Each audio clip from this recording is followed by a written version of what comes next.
Hey, what's up? Joe Carabase here, and welcome to That Was Yesterday. On this episode, we are sharing a recording from a live talk I did to our patients and really people from all over the world on menopause. Now, let's address the elephant in the room before we go any further. I totally get it. If you're a woman, especially right now, you're probably wondering, what the hell is this guy going to tell me about menopause? Well, let me tell you this. I hear you. I've never gone through menopause. I never will go through menopause. I will never have any idea what it's like exactly to be in your shoes. But what I can tell you is over the course of the last 20 years or so, I've worked with thousands of women hitting menopause and perimenopause, going through menopause, and dealing with the after effects of menopause as it all pertains to their health, and been able to help them create change and transformation in a time where so many women unfortunately gain due to some of the inherent challenges. And so that's really what we're focusing on from that perspective. We're talking about tactics that will increase your metabolism, things that are going to help you on this journey at this stage of life. And so, with that in mind, enjoy today's episode. And as always, love to hear from you. Let me know your takeaway. And please, if you found any value, share with friends. All right, so we're talking about menopause, as you guys know. So I appreciate you all being here. And it's great that there's connections. That's a good thing. So a lot of what we hear about menopause is what I'm sure you guys experience is sort of like falling off a cliff. You know, it's gaining weight, snap of the fingers, all of a sudden, out of nowhere, or at least a lot easier than it's ever been before. And so what we experience, at least from my perspective as a coach, we like to look at menopause as more of if you can imagine, right? You have this big dining room table and you have this big complex box that's full of puzzle pieces. That's for a very specific puzzle. Imagine dumping that puzzle box on the table, and there's a lot of different pieces. And that's a way to really look at menopause, as opposed to like one fellow swoop thing that you can do to just put it all together, as if there was just the puzzle was already created, right? Unfortunately, that's just not how it is. And so when you're doing a complicated puzzle, the key is first to organize the variables. See, okay, what's going on here? Where do I see some patterns, some commonalities, right? What pieces do I even have in front of me? And then from there, start to create those patterns and assemble them where they're, the low-hanging fruits, the things that you can easily see to do. And then slowly and surely, the puzzle starts to get pieced together and together more and more. Because as this puzzle goes, it's personal and specific to every woman out there. There's really no one story that is the exact same, although a lot of similarities. Obviously the sweats, slowing metabolism, the ease of gaining weight, aches and pains. These are things that we know over time, but everybody's journey with them are different. And whatever underlying issues might have been there pre-menopause tend to worsen on the onset. So what ends up happening is there's, efforts made during menopause, and you end up losing some, gaining back more, losing a little bit, gaining back more. And it can be really frustrating. I've heard some horror stories, but I give you credit, whether you're listening to this and you girls are here or, later down the road, for being open to solutions that are out there for you. Because I can promise you, I've seen some incredible transformations. I've witnessed, I've helped, I've had the ability to work alongside women who honestly have gotten in better shape during menopause than they were 5 years prior. And that isn't about setting a goal that you were when you were in college or when you got married, like going to that weight. That the human body changes so much, but especially for women, right? Especially if you had kids. There are parts of your life, the moments in time where your body just changes shape. It changes structures. Not changes shape completely, but changes structures, right? So it's not fair for each of you to set some goal that's, anytime a goal is like beyond 5 years away of weight, we want to rethink that. So what I would encourage you guys as you listen to what we're about to talk about here is to think about the low-hanging fruits. I'm about to share a lot of information that I know works with 100% certainty because I've seen it. time and time again over the last 18 plus years, especially over the last several years post-COVID, because it's a different game we're playing. The stress is elevated. We're living in a different world. And so the tactics and strategies, they need to be applied in a way that's going to push us forward regularly, that's going to be consistent, rather than look for that one puzzle piece that's going to put it all together. Think less about that and think more about, okay, what are some things that I can easily apply into my life? That will be my goal for you. And if you do that and take it away, start implementing these things, depending on what you do and how much you do it, but definitely don't expect anything overnight, but rather a slow, gradual progression forward. And that should always be the goal, right? So one of my favorite quotes of all time, small hinges swing big doors. And that couldn't be any more true than when it comes to weight loss, but especially during menopause. And to celebrating these wins as you go through. So, the general rule of thumb when it comes to menopause is that whatever's worked up to this point will not work to the same extent that it once did. You guys are laughing because and unfortunately, it's an unfortunate truth. Now, this is across the board. I'm talking on one end of the spectrum with extremely fit women that I've had the opportunity to work with, even during menopause. Everybody has goals relative to them, so for them to lose 5 pounds and be stuck on that 5 pounds is a real problem. And I've had on the other end of the spectrum, people who were never really healthy, but were able to manage, were able to kind of get by and never with their weight becoming a massive problem until all of a sudden it was, and then everybody in between. So that's a very important thing right off the get, is that as you think about what you're going to do from this point on, know that no matter what it is, it's got to be a different approach than what you tried before, right? Or maybe what's worked before. So common mistakes. So I'm going to go over 3 common mistakes. The first one is what I already kind of led with, which is doing what you've always done up to this point. But I want to expand upon it in this way. Oftentimes I'll hear, and it's a good transition to the second point, but I'll hear a lot of people, but especially women, say, I would do low carb and it worked for me. I'm like, you said it worked for you? Like, yeah. I'm like, but you also just told me you gained back all the weight and some after doing that. It's like, yeah, but when I was doing low carb, it worked. That's not when something is a means to an end and then it can't be continued or allow for you to at least reap the benefit that you earned indefinitely. That's not working. And low carb is a misconception. It's an illusion that it's a way to go about eating. Because at the end of the day, most of our bodies, like 99% of our bodies, need carbohydrates day in and day out. And the problem when you do low carb, like anything else that you completely remove from your diet, you become more sensitive to carbohydrates. And what we all know is that it's just not realistic to just never have carbs or to not have carbs again. And so, I hear that the most when it comes to when diets that they've done in the past that hasn't worked to the same extent, but also that along the lines of low carb is Weight Watchers, it's the Medi weight losses of the world, it's the Optavia, which brings me to the second point, which is low calorie diets. So low carbs, one thing, but a low calorie diet is another big mistake. You got to think of it like this. Let's go way back when our civilization did not exist. And there were hunter and gatherers. Our ancestors that were hunter and gatherers roamed around, right? Well, they couldn't just go to Whole Foods to pick up dinner. They hunt and they ate, or they did not eat if there was one reason or another, right? So they went for long periods of time, often without food, whether it was 12 hours, 16 hours, 3 days. They went for long periods of time. There's a lot of this documented. When that happened, the human body evolved to hold on to fat. Why? Well, fat provides energy for the brain. Fat's dense. So there's 3 macronutrients that provide us energy: protein, carbohydrates, and fat. Protein and carbohydrates are 4 calories a gram. Fats are 9 calories a gram.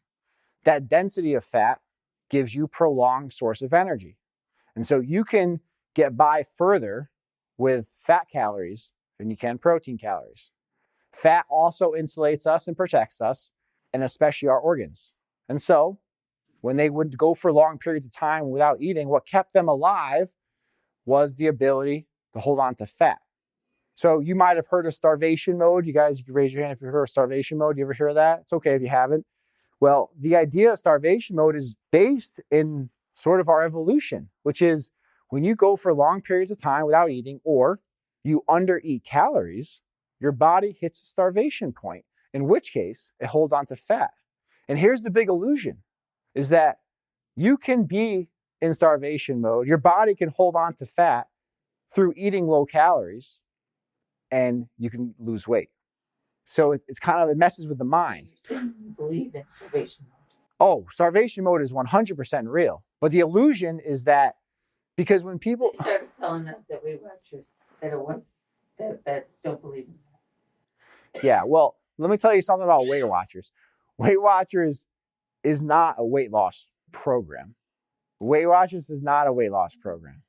It's a supplement program. It's a package program. It's a software program. They sell software. They do not sell weight loss.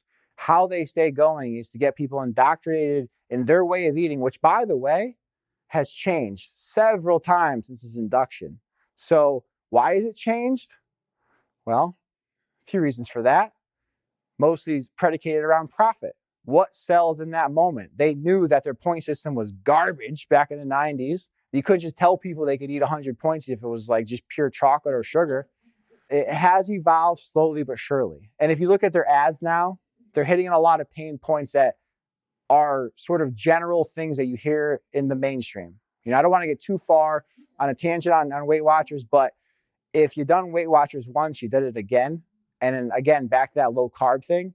If it worked, then why are you still doing it? And there, one thing I will say that the Weight Watchers is very good, which is the support and accountability.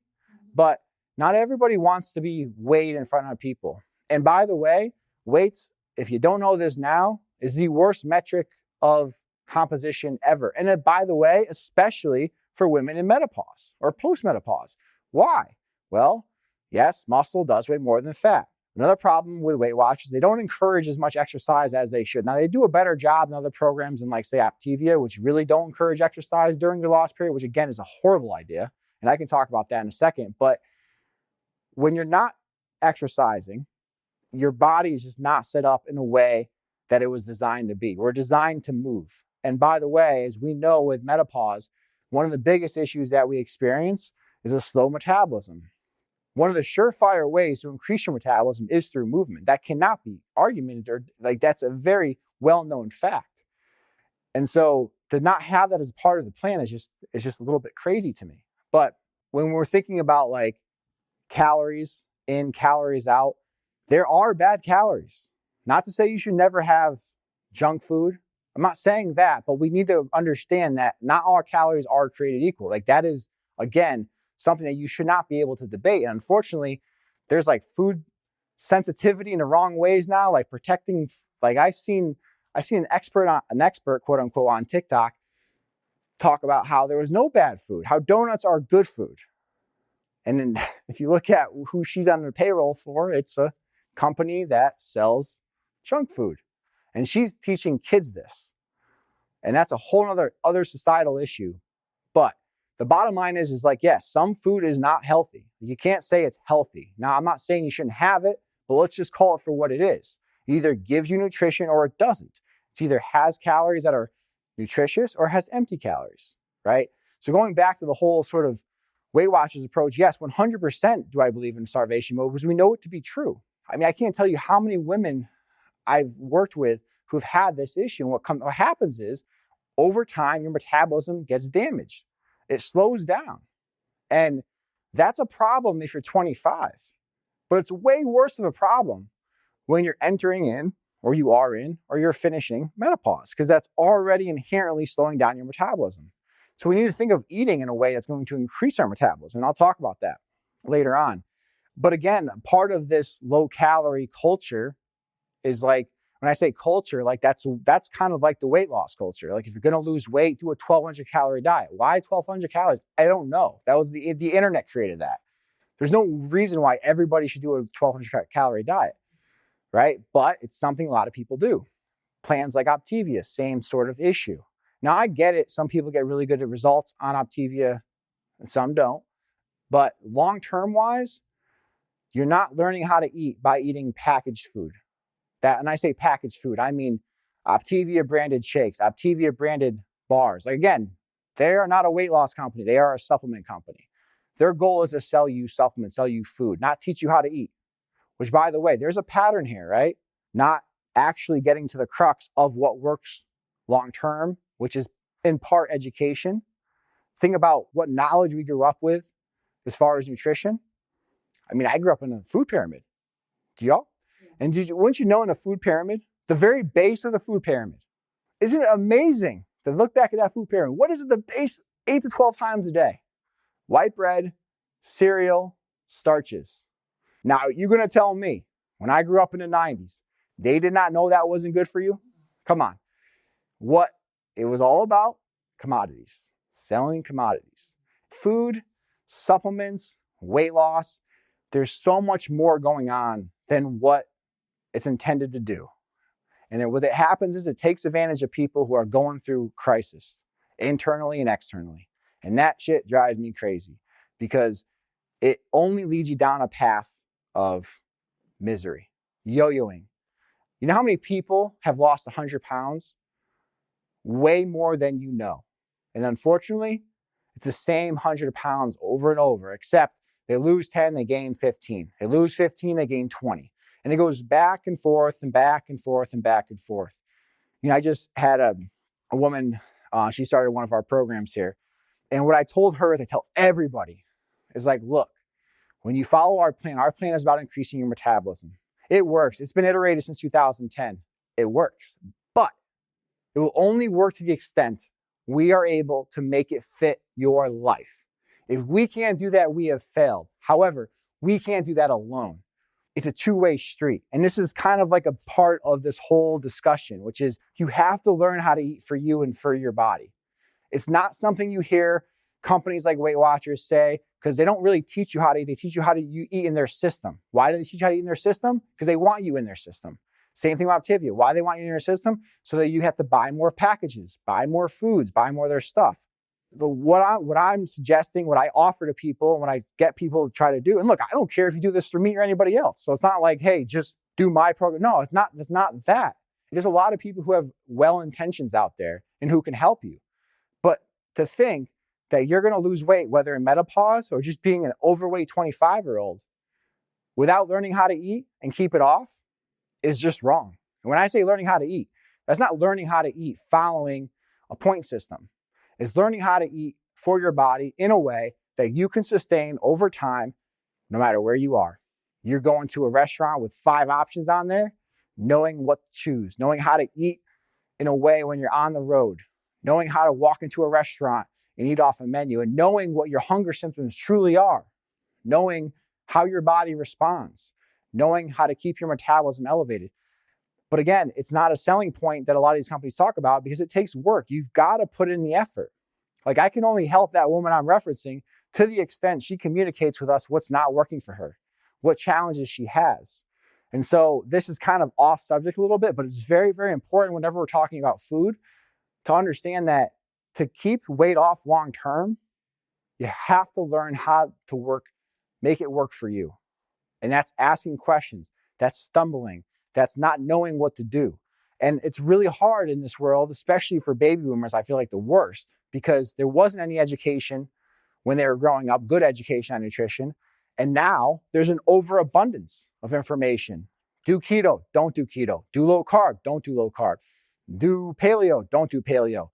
This, that. It's like, whoa, where do I begin? So when it comes to nutrition, you don't even want to look for health food anymore because health food is a word that's so convoluted.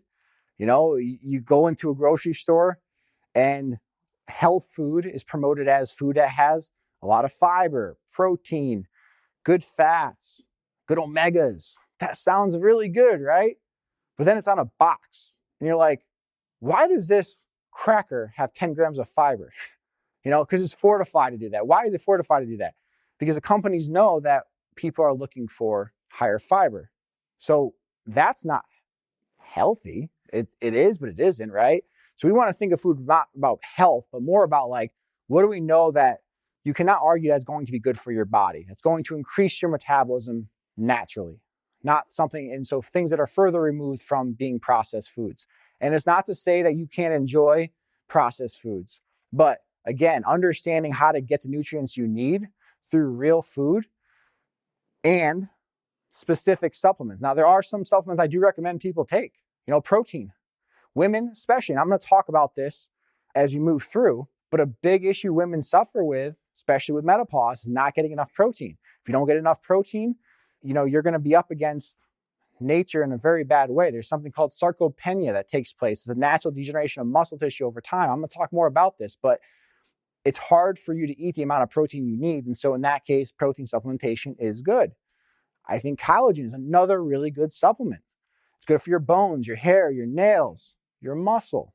Again, more protein. Super greens, again, a really good supplement to have. It helps keep your blood sugar stable, helps give you vital micronutrients that you might not be getting even if you are eating a lot of vegetables. So there are some supplements that are good, but primarily we need to focus on whole foods that our body agrees with, which, by the way, some people have adverse reactions to raw broccoli.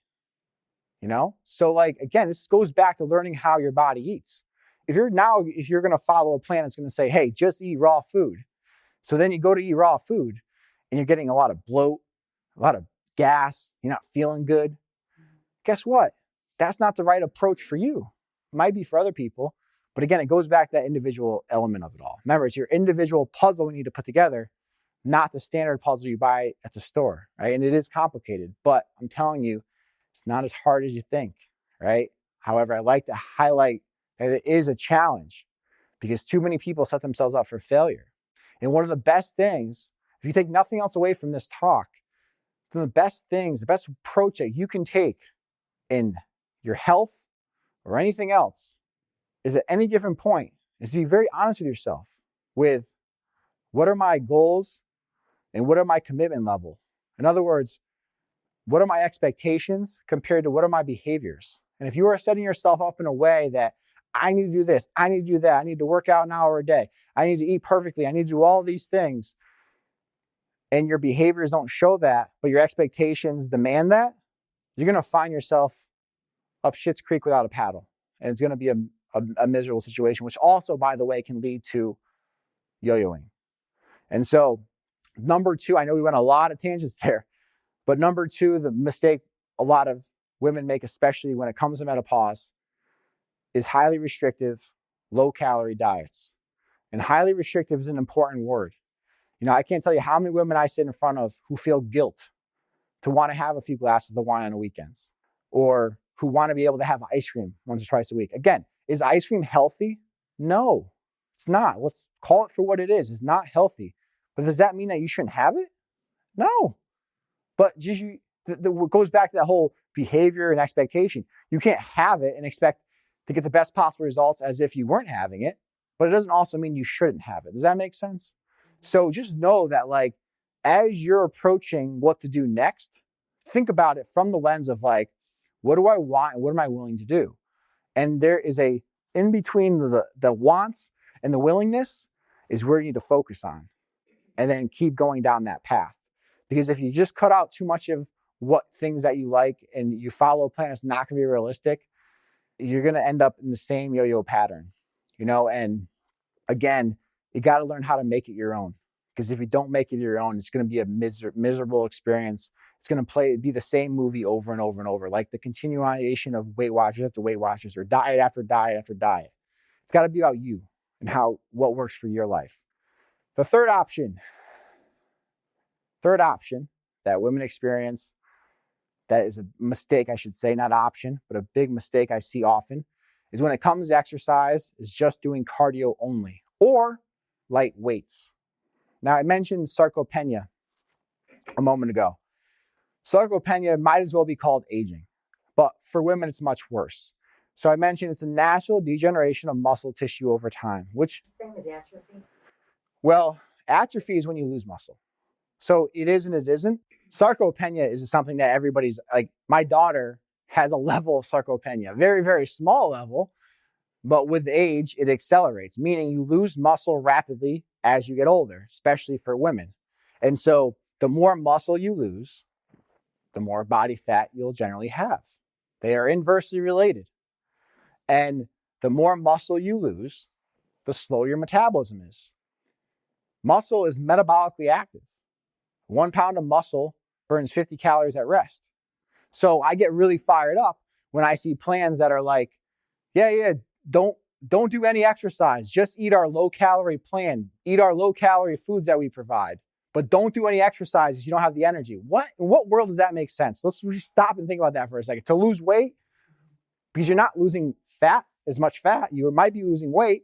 But what happens then? Are you able to then keep that weight off with then a slower metabolism? It takes a lot of self-control and a good plan to be able to do that. And very few people are able to do so in a long term. Maybe a few months after, but not long term. Muscle is very important, not just for aesthetics, not just for your metabolism, for function. To be able to do things you want to do later in life, to be able to do things you want to do right now. Look, you take a healthy 35-year-old, good muscle, and you take an unhealthy 35-year-old.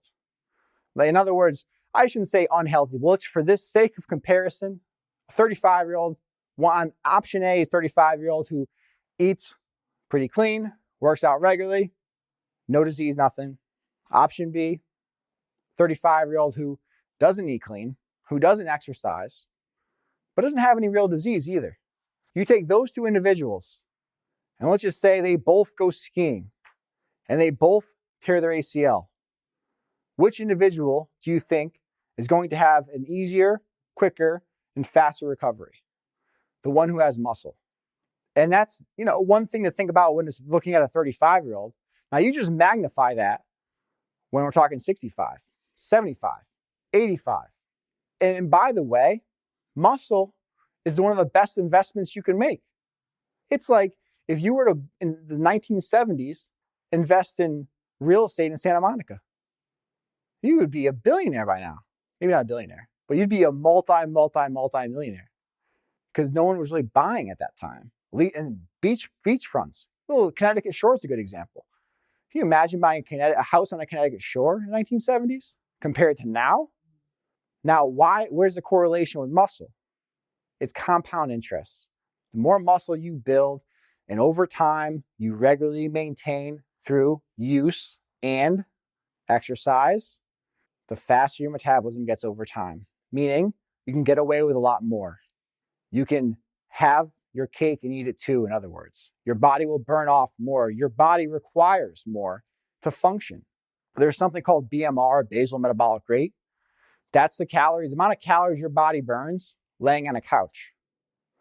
Now, let's take an individual who is 200 pounds, mostly muscle, and an individual who is 200 pounds with not a whole lot, with say maybe 20% muscle. Who do you think needs more calories?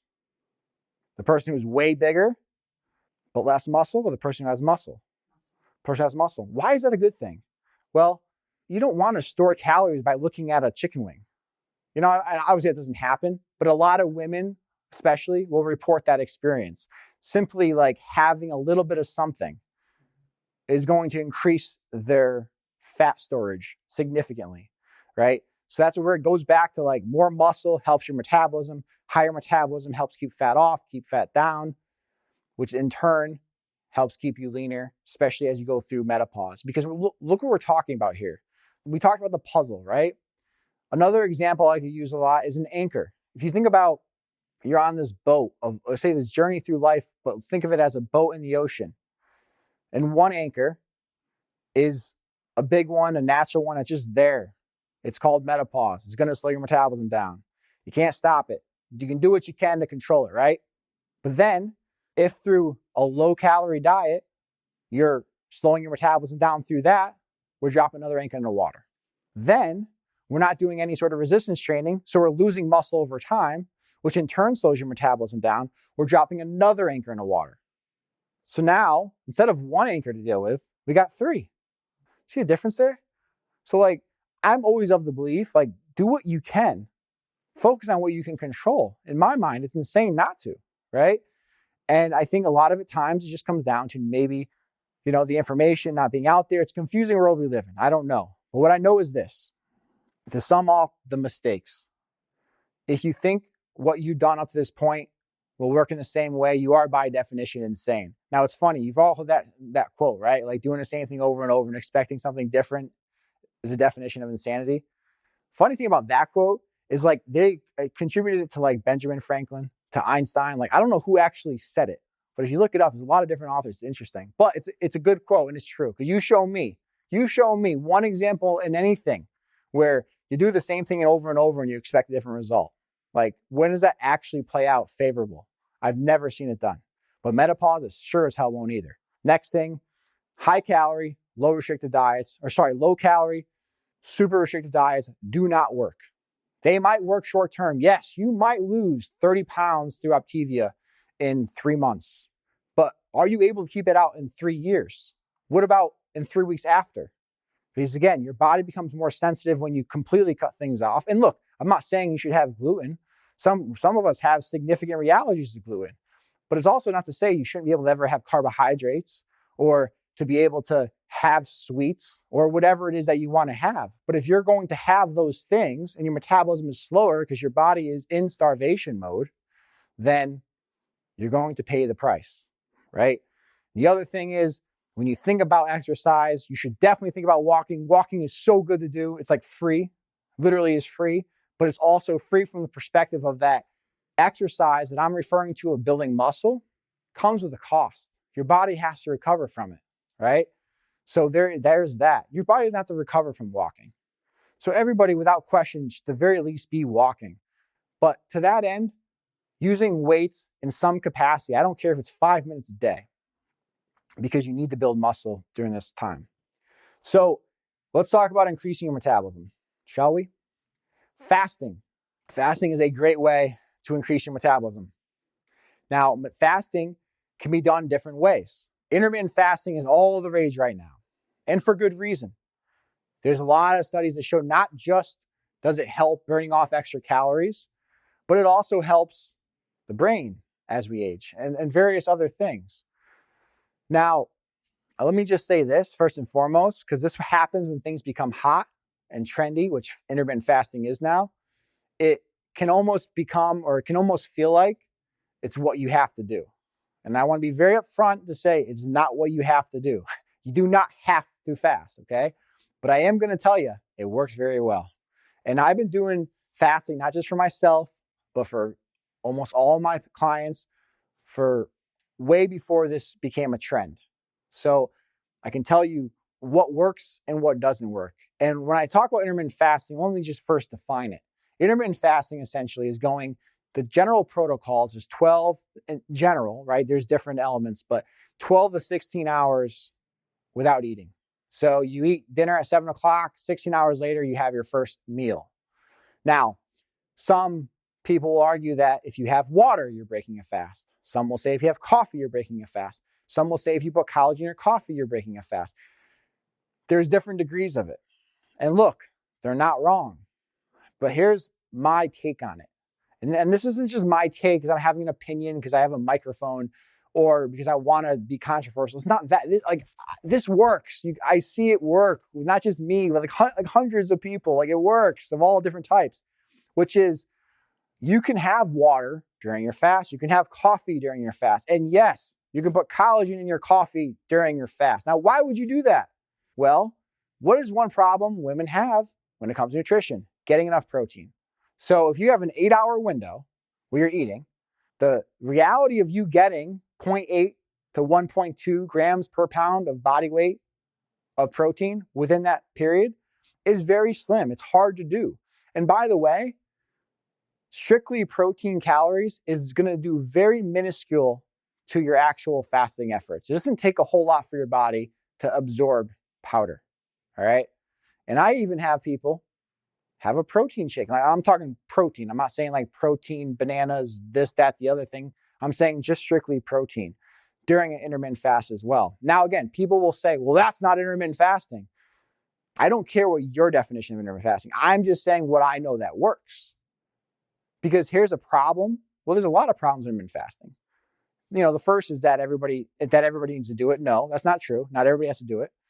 But the second problem is that people will go 16 hours to get to 16 hours because that's what Jill does, or that's what they saw online, or that's what they heard on a podcast. But to get to that 16 hours, they're losing their mind. They're cranky. They're irritable. They're not able to focus on their work. Their cortisol is through the roof. What is a direct implication of a high cortisol? Fat gain, belly fat especially. And so we're going to kill ourselves, for lack of a better word, obviously not literally kill ourselves, but put ourselves through hell to get to the 16-hour mark with no collagen in their coffee and no protein in their coffee, just because I can say I did a 16-hour fast, to do so all because you're doing it because you want to lose fat. And yet, ironically, through the suffering, you're gaining fat. Doesn't make sense to me. So let me ask you a question. You're saying that, okay, say I was doing the 12-hour fast. Yeah. Okay. Or even 16. Yep. And I get up in the morning. Mm-hmm. And, like, first of all, I have pills that I have to take in the morning. Sure. They say you have to have something in your stomach when you take these pills. Okay. So if I had a protein shake, okay, like I have protein shakes in my refrigerator. Got it. Now as you speak. Yep. From GNC. Yep. Okay. And so you're saying if I drink one of those shakes, that's considering not breaking my fast? My definition, you're going to have a lot of people who are going to disagree with me, but I don't give a shit because I know it works. I will never stand by something that doesn't work just because I think it's good. Like, that makes no sense. And by the way, I would never say anything to the world to do that I did not know that not just work for myself, but many other people. And I work in the trenches. In other words, I work with people, and I have been doing so for 18 plus years, day by day, talking, working through, adjusting, coaching. And yes, it works. I can say that with 100% certainty. Now, could you argue, would it be more beneficial to not have that? Hey, you could definitely make that argument. In fact, you could probably prove that if the cortisol levels remain stable and if you're getting enough protein otherwise. But to answer your question, yes, from my definition of fasting, you could have collagen in your coffee and do a protein shake. Now, I will say this. If the protein shake is more or less there, I would recommend, by the way, any woman, have a protein shake. And I say protein shake, I recommend powders, not ready to drink, RTDs as they're called, like the pure proteins you see everywhere. There's a lot of junk in those things. I like J-Rob protein. I actually know the guy. I'm not saying it because I know the guy. I'm saying because he actually has a very good product. And he was the first supplement company in the early 90s to use stevia instead of artificial sweeteners. And if you look at his ingredients list, then you compare that to most other ingredient lists, you're going to see something very different. It's very clean. So he has whey, he has egg white, he has vegan. They're all great. But I would recommend, there are obviously outliers. Some people have like liver or kidney issues where maybe they shouldn't, there's always going to be that. But generally speaking, most women should have at least a protein shake a day. Now, does that have to be during your fasted period? No. I'm just suggesting if you're getting, but to I'm stressing myself out saying, oh my God, I'm starving and I have to wait another 4 hours. Yeah. So I'm not saying that, but I'm just in your particular situation. And I also would say this, having a protein shake per se, I don't know if that's exactly going to be the best thing to have with all the medications either. That's where solid food might be better. So that's a personal situation we have to work through. But I would just say, to kind of sum it all up, that yes, like that works. And look, we can redefine it if we want. We can call it food fast. But so it's like I stick with that, but I also stick with like no stevia, no cream, none of this extra stuff. And like only the bare minimum calories that your body's going to actually need because you're already under consuming, which is protein, pure protein, not pure protein, the brand, just to be clear, but pure protein is very effective in a fast. And so fasting helps. Do you need it?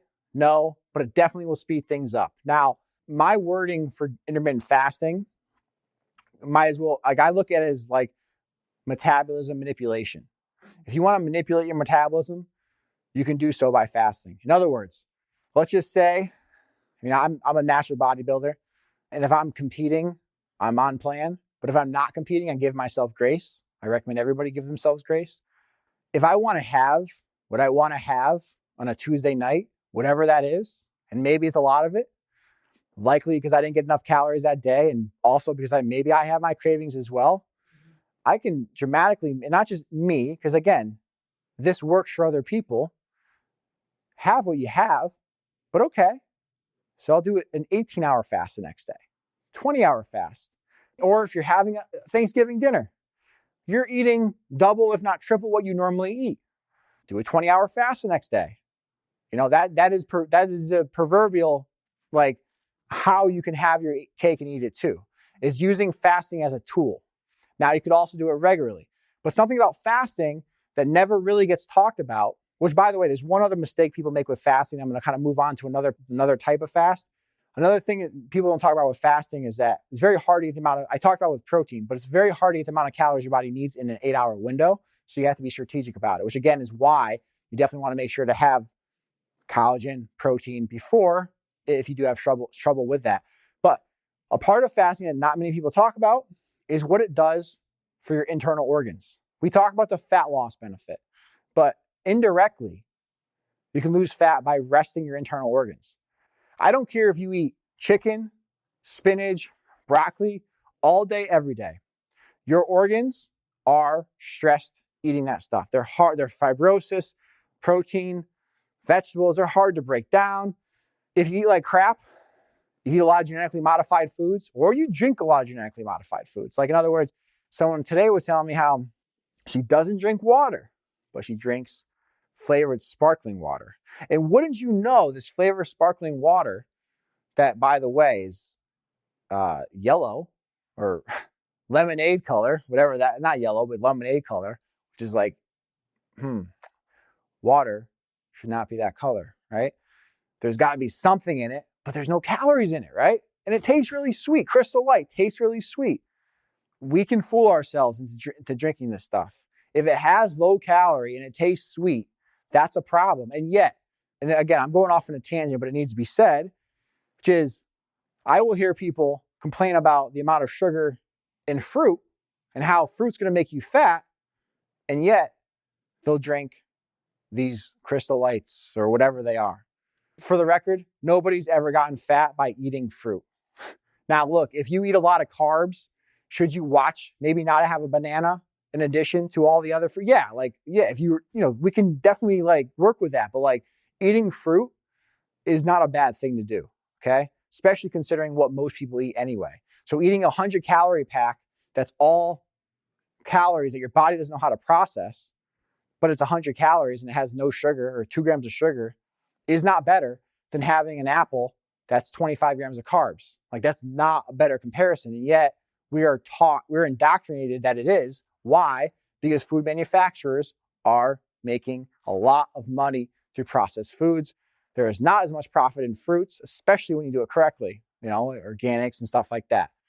So, and spoilage, right? Like the amount of fruit that you lose. But you can take those 100-calorie packs and put them on shelves for 3-4 years. If you take Jiffy peanut butter, open it, because you break the seal, and put it in your car for 4 years. You'll be editable in 4 years. Is that a good thing? I don't think so. So, it goes back to good food versus bad food. There are things that are just not bad, that are bad, that are not healthy. But what we're talking about here, particularly with the calories and the drinks, is that, your body doesn't know how to break them down. And so that puts stress on your system. It throws your homeostasis off. So I led into this by talking about your internal organs need to rest in order for them to process at their highest, aka metabolize, digest, break down, eliminate. And the more genetically modified stuff we have, the more pills we have, which is where our world is going, the more stress there is on your internal organs, which is why another type of fasting protocol that I love, and I'm not going to get into the details of it now just for sake of time, but 24-hour fruit fasts, where literally for 24 hours, you'll have certain types of fruit, water. I do recommend electrolytes as well, because you're going to be peeing out a lot for 24 hours. Now, is that for everybody? Well, let me ask you this. Can everybody do it? Yes. Is it for everybody? Nothing's for everybody. It's way easier than you think, and you're eating fruit as you are hungry. You can only eat so much fruit, but fruit, what the point of fruit there is that it's a low, easy to digest food that gives you so many of the benefits of fasting without starving yourself, without putting anything in your body. Because so much of our hunger isn't calories in, calories out. It's our brain panicking because you haven't eaten. It's not because you actually need calories. You can go weeks without food. I'm not suggesting you do that, but I'm just saying, like, that's oftentimes why we get hunger as much as we do. What's interesting too is that when you do a lot of fasting, what you realize is that it's easier to do. But why is it easier to do? Because you're programming your mind not to think about food. One of the things that most people report when they do longer fasts is energy. Counterintuitive, right? But think about it. All the time and energy we waste and power and calories we waste thinking about food, it's significant. And so these types of fasting protocols break things down. Bone broth fasts are also very good. Just doing 24 hours of bone broth. Why bone broth? Well, if you're getting a good organic brand, it's clean. It's a good source of protein. It's good for your bones. There's a lot of good there, right? Now, if you have histamine issues, you got to be careful with too much bone broth. But again, there's a lot of studies that will show bone broth fast, especially for women in menopause, is really good to help your body break down more than it would have otherwise. Remember, we talked about the rule of menopause is to do something different, right? More or less, right? Whatever worked up to this point will not work to the same extent that it once did. So the game becomes about shocking and adjusting. And so incorporating various fasting protocols help. Moving forward, another way, and I talked about this kind of already, to increase your metabolism is metabolically boosting workouts. Now, I have worked with so many people, especially, and there's been a lot of people in particularly, who have been told by their doctors they should not exercise. Maybe they have fibromyalgia, spinal stenosis. Maybe they can't stand for long periods of time. And you know what? By the standard definition of going to do a CrossFit or to go do bodybuilding, they're right. You shouldn't do those things. But guess what? You know what exercise is? All exercise really is moving and going through motion. And so to tell me that you can sit in a chair or walk to the bathroom, but you shouldn't be exercising, to me is utter stupidity. And I'm not calling doctors stupid. They're way smarter than I am. They have way more degrees than me. I probably couldn't. I could get through medical school if I really wanted to, but I'd have a struggle. So I'm not calling them stupid. But what I am saying is there's a problem, there's an error in this thinking that you expect somebody not to exercise, yet you also expect this person to go to the bathroom, sit on the toilet and get up. Oh, so you want them to squat? But let's not get better at squatting. That would be a horrible idea. Let's just do it with pain and let your body lose muscle over time and gain more fat and worsen your joints. Or they want them to walk through their doctor's office and walk out of their doctor's office quickly so they get the next patient in, but they don't want them to walk. Now, look, yes, some people should not go for long periods of time walking for certain reasons, right? Yes, you shouldn't be doing certain exercises depending. But the problem is not that doctors are stupid or they don't really care. The problem is that they are a part of a machine. And the machine is dictated by big pharma and insurance companies, which means they want you in and out. They want numbers. They want reps so they can get paid. And when that happens, guess what they don't get to do? Sit down and really evaluate what would be best for you. What can you do? Tell me about your limitations. Tell me about, the whole nine. And so, like I said, I can't tell you how many people who I've been with, I've worked with, who have been told these things, and yet we're able to find things for them to do. And oh, by the way, their life gets better. Fibromyalgia is a big one. Now, look, fibromyalgia, the big thing with that is we have to really think about recovery. We have to think about recovery, right? You can't work out super intense. You just can't. You can't. That's okay. You don't have to. But you know what you can do? Something for 3 to 5 minutes. And then later in the day, 3 to 5 minutes, because you can recover easy from that. So I don't care who you are or what you got going on. If you can move, you can move, and you should move, because you know what? That drives your metabolism. And to argue against that, to me, is just crazy. And unfortunately, the big part of weight loss is not exercising. And worse, it's getting further and further away. The doctor that went on CNN who said that, and this drove me, like my blood was boiling, and it is thinking about it right now. This doctor, this weight loss doctor, all these credentials said, and if you watch the video, you look at her eyes, you can tell she does not believe this at her core. If you just you're reading her body language. But she said that obesity has nothing to do with exercise and nothing to do with eating. Oh, really? Oh, really? I mean, come on. And you know what? Guess what payroll she's on? Just guess. Would you be surprised to know that she's on the payroll for a pharmaceutical company? Because why was she talking about that? Because she's talking about Ozempic and all these, maybe it wasn't Ozempic particularly, but it was one of those pills, the appetite suppressants, which, oh, by the way, what happens when you come off? Does it just magically work for the rest of your life? It could if you exercise and learn how to eat, which is what we're started with. Like, why don't you start with that, right? And now some people are going to be confused by that. Not confused, but they're going to be disillusioned and think that, well, no, I'm just going to lose the weight, then I'm going to do that.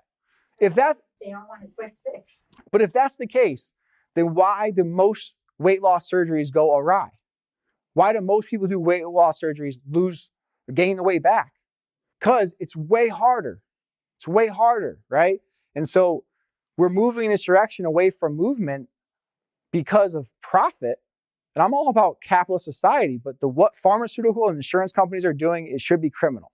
And government is supporting it. It's criminal. I don't care. It doesn't have nothing to do with politics. It just is what it is. And if I would have a debate with anybody to talk about it. But you show me better evidence.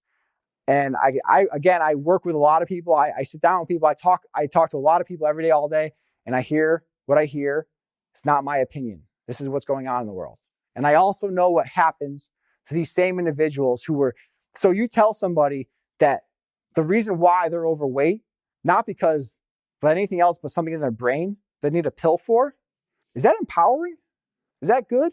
Especially kids who are having adult diseases. Like, kids should not have high blood pressure. Kids should not have type 2 diabetes. Like, type 1, obviously, you're born with it. But anyway, we need to get back to what we were meant to do, which is move, okay? And metabolically boosting workouts. Look, any workout is a good workout. But if we're really going to start to fine tune and get to the crux of what works the best, that is metabolically boosting workouts. What is metabolically boosting workout? It is keeping your heart rate elevated as you are building muscle through resistance training, using weights or body weight that is challenging, not maximal, but submaximal, and always focusing on form first, but building muscle through resistance training while keeping your heart rate elevated. We accomplish this through manipulating our work to rest ratios. So a simple way to start, 1-to-1 ratio, 30 seconds work, 30 seconds off. Make that harder, 30 seconds work, 20 seconds off. Make that harder, 30 seconds work, 15 seconds off. You get the idea. That's a structure to increase your metabolism with exercises that are working multiple muscles at once. Another way to increase your metabolism through eating is carb rotating. Now, again, carbs are not bad. But yes, eating a lot of carbs is going to be a problem. And you might have been able to eat more before menopause, but it's going to affect you now differently. So what we find to work very well is rotating our carbohydrate intake. And we do that in a very specific way. Moving forward, increasing lymphatic function is a very important part of this whole process that you just don't hear anything about. So if you think about losing weight, losing fat, that all happens through your lymphatic system. Think about your lymphatic system essentially as a dump truck. That dump truck is carrying waste out of your body to be used for energy or excretion. Now, the problem is so many of us have very slow lymphatic systems. Why? We're not moving, we take too many pills, there's a lot of circulation issues, there's a lot going on, right? So ways to get your lymphatic function elevated. Decrease your metabolic age. What is your metabolic age? It's generally a reflection of your metabolism.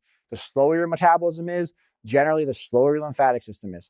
How do we do that? Like we just talked about, right? Fasting helps. Workouts. carb rotating, various things like that. Red light. Red light, every time you come in to do a red light treatment, your lymphatic system has to work on overdrive. So there's over 50,000 studies of red light. There are no downsides. It's going to shrink your fat cells. It's going to decrease inflammation. It's going to help tighten and tone your skin. It's going to increase positive hormones, decrease stress hormones. But if you do red light and you don't drink enough water, well, I shouldn't say red light because there's varying degrees. You go to a red light in Planet Fitness, it's a hell of a lot different than the pads we have here. But you do the pads we have here and you don't drink any water, very limited water, you will feel symptoms of dehydration later. Is that because of red light? No, it's because you don't have enough water in your system. Because if you think about your lymphatic system, if a lymphatic system is a vehicle, water is the fuel. If you're not drinking enough water, I'm talking like water, not like fake water or like Crystal Light, coffee, protein shakes. I'm talking about water. That's going to move everything fast. It's going to keep things going. But that's a sign that we know red light works right from there. Forget about all the studies. Forget about all our before and after pictures. We know it works simply because we've had a few people, no matter how many times we tell them to drink a lot of water, who were like, oh my gosh, I was lightheaded. I felt a little dizzy after the treatment messed me up. Like, how much water did you have? I didn't have any. How much coffee did you have? 3 cups. What? This stuff happens. So, water intake, we already mentioned that. Vibration therapy. This vibration therapy, I will guarantee you'll see way more vibration therapy. You're going to see it in more gyms. You're going to see it in more homes. Vibration therapy is not new. It's not a trend, but it will become trendy. Vibration therapy, you've seen black and white images, I'm sure, of people with the belts around them and shaking. It is incredibly effective. Now, look, is it going to lose 20 pounds for you? Not necessarily, no. But it's going to dramatically increase your circulation. It's going to give your body a lot of movement. And after you do red light, it's going to really increase your lymphatic function no matter what. But combined with red light, it's an insane combination because it helps move everything through your body. Next thing is increase your liver function. So look, some of us have to take medications. There's just no way around that, right? Some of us are prescribed more medications than we need. Either way, some of us like to drink. Nothing wrong with it. You decide what to do. You're an adult. Either way, these are things that impact our liver. So liver, if you're thinking about like that lymphatic vehicle, water being the fuel, liver is the engine. Slower the liver function, slower the vehicle. So milk thistle is an herb that helps increase liver detox, right? Also, just being mindful of alcohol intake, at least on days you do red light therapy, right? Because you don't want to stress the system too much.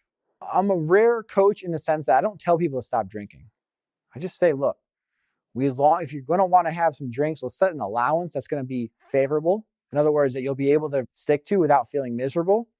But we also have to make sure, like we talked about earlier, that your behaviors match your expectations. So if you're going to have, and again, I drink every now and again. There's nothing wrong with drinking. I'm not saying that. What I am saying is you have to realize the extent of which you drink.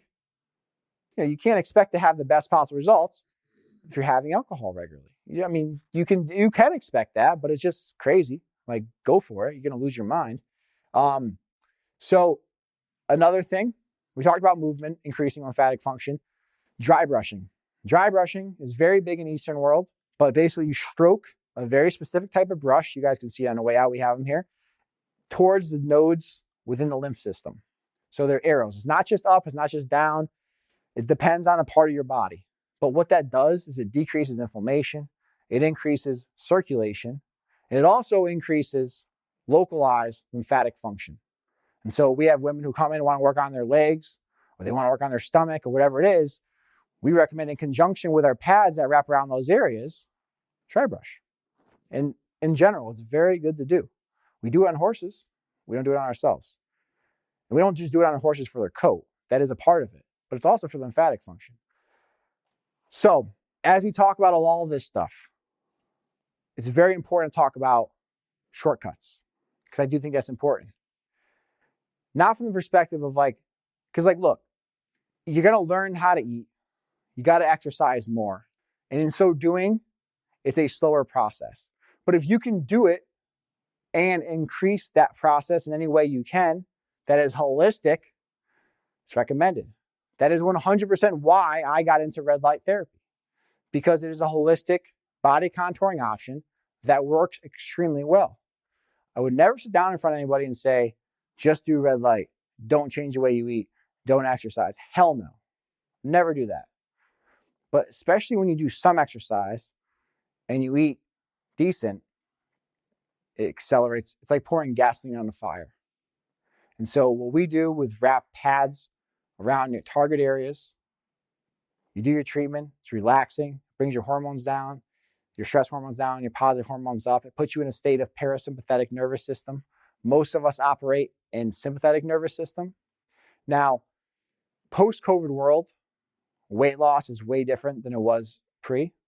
In other words, weight loss has always been hard. But post-COVID, you guys can all agree, this world has gotten more and more polarizing, more and more stress-inducing, and there's more and more demands on each of our lives. And so what you might have been able to do and get the results from 7 years ago, we don't see that working to the same extent. And that's even for people, by the way, who want to work out super hard and super intensely. Like, that's great to do, but if your body's not recovering, that's going to come with a detriment.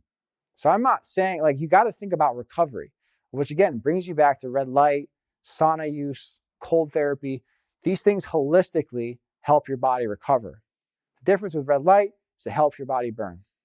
So, collectively together, when you're doing lifestyle changes that have self-care involved, so like taking time to do dry brushing, taking time for your own self, sit down and really clarify what your goals are and what you're willing to do.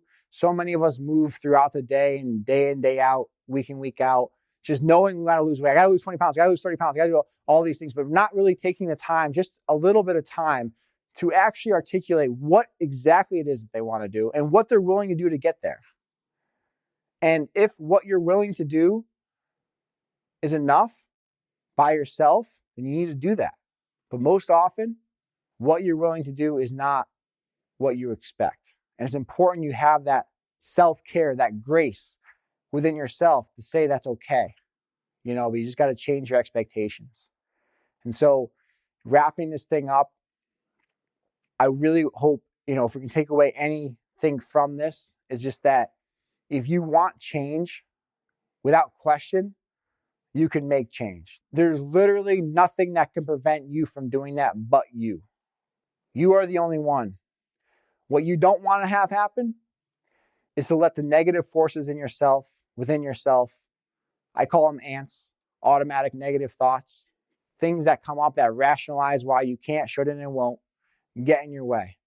Whatever comes up as a limitation of why you can't, you shouldn't, or won't, write it down. Look at it. Get curious about it. Be aware of it. Don't shy away from it. But sure as hell, don't let it stop you. Because again, it doesn't matter where you are and how much weight you've gained or how bad you feel about yourself. There 100% is a way out that requires no pill and no surgery.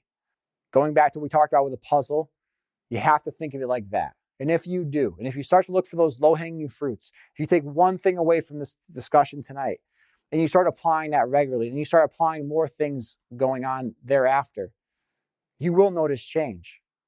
And along the way, give yourself grace. It's not going to be perfect. To say that you're going to eat a certain way the rest of your life simply is not practical. And to follow some program that is not including exercise and is not actually teaching you how to eat without their supplements or their products, it's not a good idea. I'll tell you that right off the get. So control the controllables. Do what you can. Do what you're willing to do. That's something that's above nothing. And we define progress literally as anything above nothing is something. So do what you can do. Keep doing it day in and day out. And eventually, you'll get to where you want to go. And now, as we talked about, when it comes to shortcutting the process, we offer red light. We offer a program. We do have a discount on our program for if you guys are serious about wherever you're at and you want help with that. It's not a simple fix, but it is a shortcut. There are differences. we do give you a meal plan. And we do tell you with that meal plan, hey, read through this. What are your questions? What are your concerns? What are your issues? Write them down. Let's address them. Our goal is to make this part of you. We include a workout plan. The workout plan is low impact, 15 minutes to start. And by the way, we don't have everybody start with it. I don't know enough about each of you to say whether or not you should. There would be a follow-up discussion.